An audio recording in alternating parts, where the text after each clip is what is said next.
all-in action yesterday. Fascinating storylines. Let's start with the Cavaliers and the Grizzlies yesterday. Cavs have been so good. This is third quarter. Tim Legler, nothing we love more than a little scuffle, and we're going to get one with Mitchell and Desmond Bane. Yeah, it's not a 90s scuffle, let's be clear about that, but it's just a couple of guys very aggressively trying to come up with this loose ball. But, hey, listen, I love it. You give me any bit of spice in an NBA game, I'm going to take it. Offsetting technicals, Donovan Mitchell all smiles. Here we go. 3 minutes, fourth quarter, Cavs up 10. John Morant not giving up, watching Monica go into the hole strong. He's not dunking as much as he once did, but he still has the ability to get to the rim and finish. He's going to get dunked on, however, here by Jared Allen. Hug it out. Everyone's That's hanging definitely on not each a other. basketball leg. Just over a minute to go. Okay, Allen, take a look at Donovan Mitchell. Oh, my. Ow!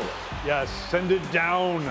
Exclamation down point. The paint, and that's a business decision by Aldama. Spider Mitchell, 33 points. Ja had 21. Cavs win at 129-123. Staying with the top of the East. Early action.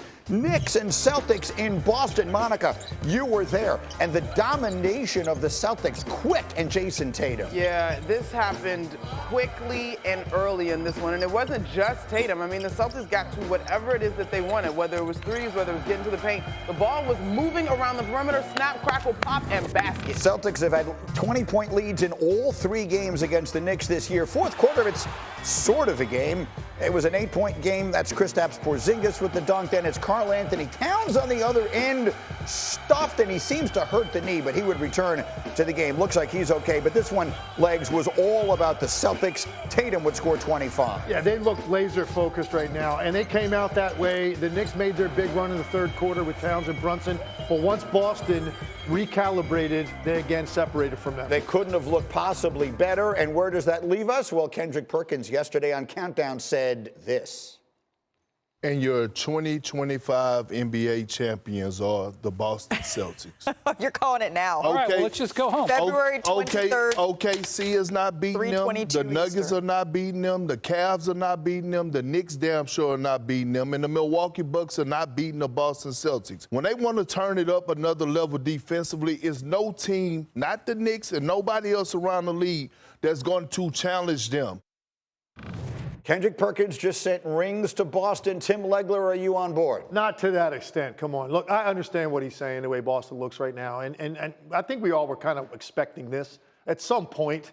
You weren't going to be as hungry at the start of the year. They just weren't. They just won a championship. They finally broke through. But they're there now. But to say that teams like Oklahoma City and Cleveland aren't capable of beating the Boston Celtics, I think, to me, I wouldn't take it that far. I think they both are. But right now, what Boston is reminding you of is this. They have the most versatility in their starting lineup of any team in the NBA. And that's really what differentiates them from everybody else. When you've got 5 different guys that not only can beat you off the dribble, can beat you with the catch and shoot 3, but they also impact the game on the other end of the floor individually and collectively, they're the only team that really has that in their starting lineup. That's why I think Perk feels the way he does, and the Boston Celtics are reminding people right now on a nightly basis what they were a year ago. Because I'm me, I'm going to make a golf analogy. Anyone can win any week on the PGA Tour, but there's usually someone who, if they play their best, no one can beat them. If Scottie Scheffler plays his best, no one's going to beat him. That's the way I see the Celtics. If the Celtics play their best, nobody's going to beat them, and that's not disrespecting anyone. The Cavaliers are unbelievable, and let's not even deal with the West yet, OKC. If the Celtics play their best, nobody beats them. Yes, and continuity is a big part of that because of what they have. Talking with Hembo before the show, and he said something that really stuck out to me, which is 99% of their minutes are players that were on last year's team. That part. Playing for a championship. You have that. And he also had a really good line I got to credit him for. They can play together blindfolded at this point. That's just how much continuity they have, and you can see it. And now the only thing in my mind that can stop them is health, because they are fully healthy right now. Derek White was going through some stuff earlier in the season. They struggled. Once he gets his game going, which he has, they are on a different level. And that's what they are right now as they get ready for a back-to-back for the first time since 1960. McNutt, you've got tape. Oh, let's do the tape. Yes. I do have tape. Yeah.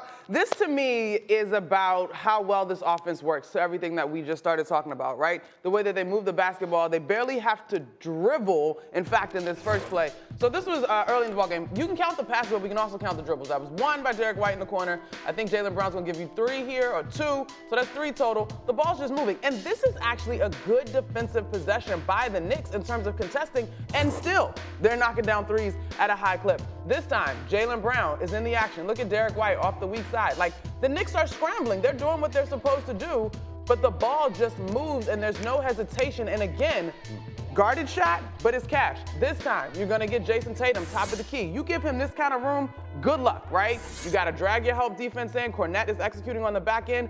This is a clean screen, boom, another 3. I know there's conversation about too many threes and what's happening in the league. Whether you like it or not, they're gonna get the threes up, and more times than not, they're going to hit them. I think their balance is better right now than it was earlier in the year in terms of when to take certain threes. There were nights I watched them the first 3 months of the season when I felt like any daylight, anybody, anytime, take the first good one. You're helping teams guard you when you do that.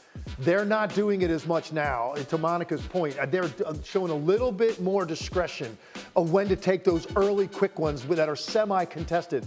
Now they realize we've got guys that can break you down off the dribble. So that next 3 we're going to get on this possession is going to be a cleaner look with somebody on balance, toed up. And I think they've struck a better balance in that, which is making their offense almost unstoppable. So boom, right? Because then you're watching the way that they've spaced the floor and you're flying around. And then you got Luke Cornette sitting at the rim and Jaylen Brown is throwing little baby lobs right in front of the rim. And so because you have to play them for the 3, the space is crazy when they do decide to attack the paint. So it's just, they kill you in multiple ways. Should we sort of underline it? The Boston Celtics are one of the 2 sort of bedrock franchises of the NBA. They've won more championships than anybody. What's the last time they won back-to-back titles? 1969, believe it or not. And they've won a lot of titles since then, of course. The 80s never back-to-back. Yeah, and this is their opportunity to do that. You're going back to Bill Russell days at what Jason Tatum, Jaylen Brown, and Joe Mazzulla are trying to do. The point is that Larry Bird never did it, and all these teams never. The Paul Pierce, Celtics, all that they never won back-to-back. All the even if you those of you who go back, the Dave Cowens, John Havlicek Celtics of the '70s, they won a bunch of titles. They never won them back-to-back. The Celtics are trying to do something they haven't done since Russell. Yeah, and like you're cognizant of that, but we talked to Joe Mazzulla before the game yesterday, and he said that in the room, like, because you were talking about that second year, what's different coming out of a championship off season and whatnot. And he basically was talking about how hard it is and why it's hard. Because, they haven't even done it here since 1969. And that's when it kind of hit me. Like, wow, you're right. Boston won those 3 in the 80s with Bird, but none of those are back-to-back. Of course, the Paul Pierce teams didn't get a chance to do that either. I'm getting a text here. It's from Cleveland Sports Talk Radio saying, hey, guys, why the hell are you just talking about the Celtics? With I mentioned them. I mentioned the Cavs. Well, we led with the highlight, but so let's get into it right now, okay? So we're sitting here talking about the Celtics at their best. The Cavs have been the best team in the let's just do it by conference because it's kind of hard to differentiate. Yeah. The Cavs have been the best team in the Eastern Conference from the minute the ball was thrown up in October. Why are we sitting here talking about the Celtics being the team to beat? Because the Celtics have history in the postseason, and that gives you confidence. We don't know what this Cavaliers team is going to look like in the postseason. I will say, though, Friday prior to the Knicks playing the Cavs, I had a chance to talk with Donovan Mitchell, and he said something that was really interesting to me in the locker room as we were just checking out these highlights. He's like, I've had to sacrifice this year. And this was because Tom Thibodeau said that what he's done this year is overlooked. But he talked about understanding that he's not been able to be successful and adjusting his leadership to what this group needs. And it's largely been about setting the table as much as it is calling his number. And so while Donovan Mitchell is having a terrific year, everybody around him and the way that this unit is playing with confidence. Like, there's quotes coming out of Cleveland about Evan Mobley wanting to be one of the best guys in the leagues over the next 5 years, which is like where they are in terms of a confidence standpoint. I don't think we're talking about them because we don't know what it's going to look like in the postseason, but they got the pieces. So can I just give you a little, so I'm on my vacation, right, and it's Friday night, we're having a nice dinner, and I thought to myself, oh, the Knicks are playing the Cavs tonight on ESPN. I'm excited. I'm going to watch the second half of that game. And as we're getting the check, I looked at my phone, and it's 77-50 at halftime. So needless to say, I didn't watch the second half of that game. The Cavaliers are just running roughshod over everybody. I was contractually obligated, so was Monica, to watch the second half of that game because I would have turned it off as well. And here's the problem. We all got excited about that matchup. This was, the Knicks hadn't played the Cavs since October. And actually, the Knicks were up by 15 in that game before they lost late in that game. So it felt like it would be competitive. And the Knicks have owned Cleveland in Cleveland. So This set up to be a game for everybody to be excited about. The only problem is everyone else was excited. The Knicks were not. They did not show up for that game. That's alarming. Listen, the Cavaliers are legit, and They are. it's for three very specific reasons of why I think this is a different scenario than last year with the Cavaliers.